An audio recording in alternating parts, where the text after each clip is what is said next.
अब नारद जी ने सोचा जो है संतों के यहाँ भी शांति नहीं है, तीर्थों में भी शांति नहीं है, तो आश्रमों में सबसे सर्वश्रेष्ठ है गृहस्थ आश्रम। मैं गृहस्थियों के यहाँ जाकर के देखता हूँ कि इस कलिकाल में गृहस्थ लोगों के यहाँ कुछ सत्संग सुनने को मिलेगा क्या। तो महाराज गृहस्थों के यहाँ गए तो बड़ी विडंबना देखी। क्या कहते हैं नारद जी कि तरुणी प्रभुता गे। गृहस्थों के यहाँ क्या देखा नारद जी ने? देखा कि तरुणी प्रभुता गे है। गृहस्थों के यहाँ सबसे बड़ी विडंबना तो कलयुग में ये होने लगी, ये मैंने ये नारद जी कहे भागवत महापुराण कि तरुणी प्रभुता गे है। सभी के घर में महाराज देवी जी का चलावा चलने लगा। आदमी तो दूर रहे और देवी जी सर्वप्रथम। तो कहा जहां ऐसा होता है समझ लें कि वहां जो है 25% कलयुग प्रवेश कर चुका है।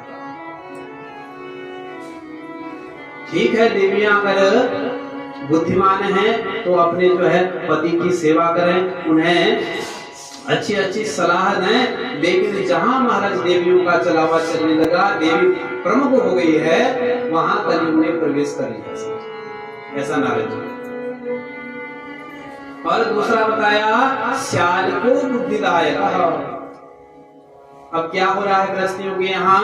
नारद जी कह रहे हैं कि कोई सलाह मशवरा करना हो तो वृद्ध माता पिता को पूछा नहीं जाता। देवी जी का चलावा चलने लगा है तो सलाह किससे ले? तो श्याल को बुद्धिदायक भाई साहब से, सारे साहब से पूछा जाता है कि क्या करना है क्या नहीं करना है। तो नारद जी संकेत कर ले, जहां ऐसा हो गया तो समझ लीजिए कि 50% कलयुग का प्रवेश उस घर में हो गया।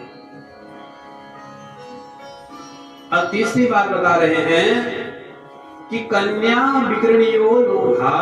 अब इसको बड़े ध्यान से सुनेंगे कि कन्या विकृणियो लोभा।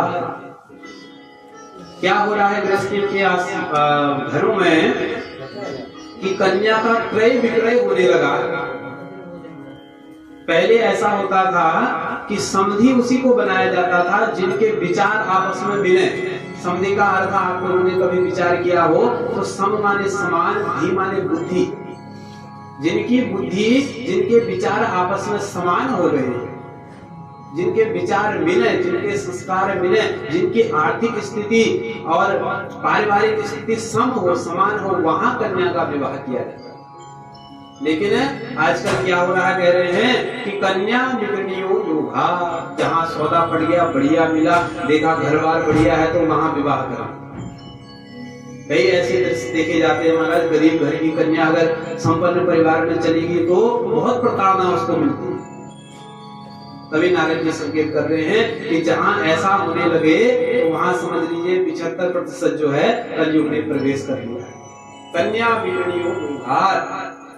अब दूसरे पंक्ति में कहा कि इतना सब तो ठीक था, लेकिन इसके बाद भी दंपति नाम से कलकलम। आपस में महाराज पति पत्नियों का झगड़ा रोज हो रहा।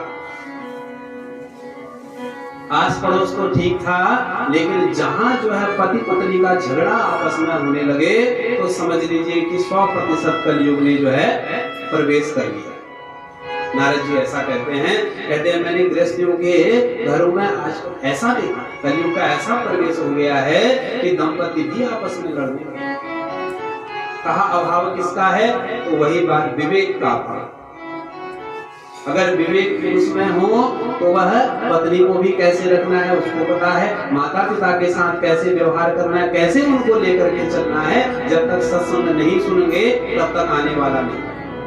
आजकल